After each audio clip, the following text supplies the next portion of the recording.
Oh, ano ginawa nung siraulong mayor na yan? Pinahuli ako, pinakulong ako. Na itong naghahari-harian dyan sa San Juan, wala pong puso yan. Napakawalang yung tao niyan. Katulad nga nung nakarang kaarawan ko, itong nakarang linggo, hindi na po ako naglakas loob na humingi ng permit para magamit yung San Juan Gym. Ako'y dumiretso na lang dun sa PhilOil kung saan ay privado yata umuupa nun at nakiusap ako kung pwede gamitin yung PhilOil yung arena. At dun po ako nag-distribute ng mga bigas, dilata para ibigay sa ating mga kababayan San Juan. Ngunit ano po nangyari after that? Nabalitaan siguro ng mga Poncio Pilato dyan sa City Hall. Ultimo yung Pangulo ng Barangay Captain. Sasabihin ko na, yung Barangay Captain ng Barangay Addition Hill, si Herbert Chua. Kinastigo ang mga Barangay Captain kung bakit sila nakipag-cooperate sa pagbibigay ng mga ticket. Imagine, ibibigay na lang yung magbibigay na lang tayo ng tulong dito sa ating mga kababayan, gusto pang harangin. At nangyari na rin po yan. Nung panahon ng pandemya, nagdi-distribute lang ako ng bangus. Oh, ano ginawa nung siraulong mayor na yan? Pinahuli ako, pinakulong ako. Kompleto naman ako, nakasuot ako ng PPE. May social distancing pa. Mamaya-maya nakikita ko may mga mobile car na, mga 5. Tapos nilapitan ako nung chief of police. Senador, pero hindi na ako senador noon. Oh, bakit? Meron ba akong violate? Pinapahuli ko kayo, pinapaimbita ko kayo ng secretary ng DILG. Secretary pa ron, si Gerald Anyo. Sabi ko, nandun ba si Gerald Anyo sa presinto? Wala po, piniimbita lang ko kayo. Imagine, ito lang pagbibigay ko ng bangus sa panahon ng pandemya na kailangan ng taong bayan ng pagkain. Ipinagkait pa nila. And these products are perishable products that needed to be disposed right away. Kung ito pong mga isda ito pong mga bangus to, galing po sa fish pen ng nanay ko sa Zambales. Nagkataon na nag-harvest. Nagkataon wala naman bibili sa palengke dahil COVID nga, may pandemya. So sabi ng nanay ko, sige, pamigay mo na lang yan sa mga mahihirap. So yun ang unang ginawa ko. Tinawag ko yung mga leader natin sa San Juan at pinagbibigyan ko ng bangus. Bigla na lang akong pinahuli itong mayor na ito. At inamin niya. Nagpa-press con kaagad siya nung ako'y nasa presinto. Kinonfirm niya na pinahuli raw niya ako sa mga pulis dahil marami raw akong violate na protocols, mga safety protocols, health protocols. Hindi naman totoo. May social distancing, nakasuot ako ng gloves o whatever, may face mask, face shield, naka-PPE ako. Wala man akong vina-violate. Diyan mo makikita na itong naghahari-harian dyan sa San Juan, wala pong puso yan. Napakawalang yung tao niyan. Imagine, ibibigay mo nila sa taong bayan, pagkakait pa nila. Porke tulong ko, tulong ni Senator JV, ipagkakait nila, pagbabawal nila.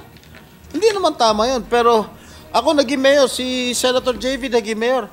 Lahat, pag merong sakuna, lahat ng mga gustong tumulong sa bayan namin, welcome. Wala kaming pinagkakait. Wala kaming pinagbabawal. Ngunit ito, malayo ugali nito. Basta sa kalaban na gustong tumulong, pagbabawal nila. Ganyan ang klase ugali niyan. Yun lamang po, Ginoong Pangulo. Salamat, thank you. At maraming salamat sa paglabas nito. Pero nakakalupot na gabi, Sir President, ay dapat po sana pag ito'y tulong, kahit kanino pa nang galing, ang magbe-benepisyo naman dito talaga yung mga kababayan natin. No? Basta ito'y makakarating sa kanila.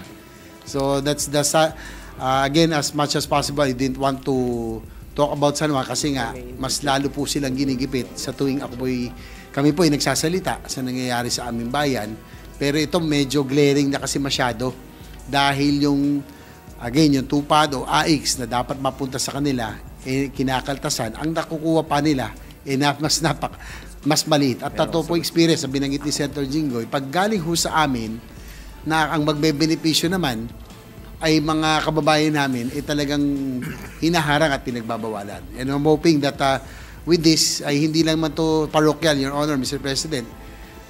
I hope it does not, it opens the eyes na kailangan magkaroon ng safeguards na hindi na mangyari ito sa ibang lugar din sa ating bansa. Lalo na sa far-flung areas, if can happen right here in Metro Manila, mas lalo pa sa ibang lugar. Kasi nakakatakot po rito, this is cash, we're handling cash, kinakailangan mo talaga mas mahigpit ang pag-implement nito para masiguro na makarating doon sa tunay na benepisyaryo.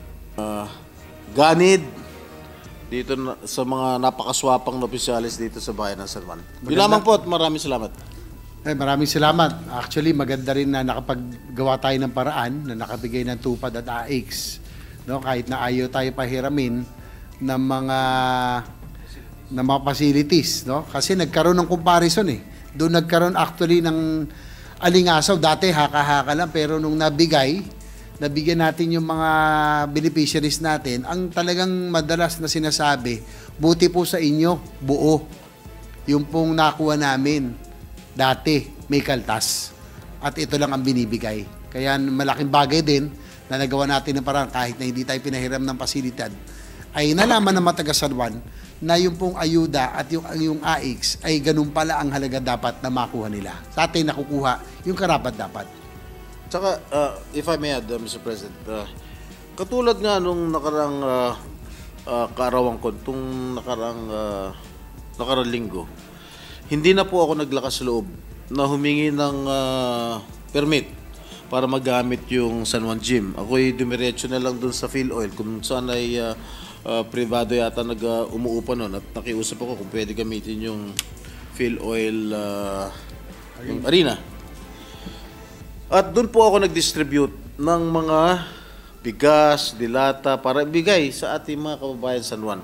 Ngunit ano po nangyari after that? Nabalitaan siguro ng mga Poncio Pilato dyan sa City Hall. Ultimo yung Pangulo ng Barangay Captain. Sasabihin ko na, yung Barangay Captain ng Barangay Addition Hill, si Herbert Chua. Kinastigo ang mga Barangay Captain kung bakit sila nakipag-cooperate sa pagbibigay ng mga ticket. Imagine, ibibigay na lang yung magbibigay na lang tayo ng tulong dito sa ating mga kababayan, gusto pang harangin. At nangyari na rin po yan. Nung panahon ng pandemya, nagdi-distribute lang ako ng bangus. Oh, ano ginawa nung siraulong mayor na yan? Pinahuli ako, pinakulong ako. Kompleto naman ako, nakasuot ako ng PPE. May social distancing pa. Mamaya-maya nakikita ko may mga mobile car na, mga 5. Tapos nilapitan ako nung chief of police. Senador, pero hindi na ako senador noon. O bakit? Meron ba akong violate? Pinapahuli ko kayo, pinapaimbita ko kayo ng secretary ng DILG. Secretary pa ron, si Gerald Anyo. Sabi ko, nandun ba si Gerald Anyo sa presinto? Wala po, piniimbita lang ko kayo.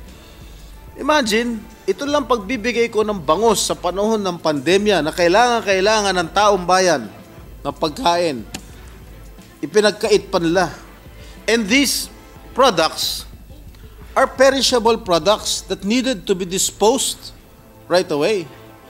Kung ito pong mga isda ito pong mga bangus to, galing po sa fish pet ng nanay ko sa Sambales. Nagkataon na nag-harvest. Nagkataon wala naman bibili sa palengke dahil COVID nga, may pandemya. So sabi ng nanay ko, sige, pamigay mo na lang yan sa mga mahihirap. So yun ang unang ginawa ko. Tinawag ko yung mga leader natin sa San Juan at pinagbibigyan ko ng bangus.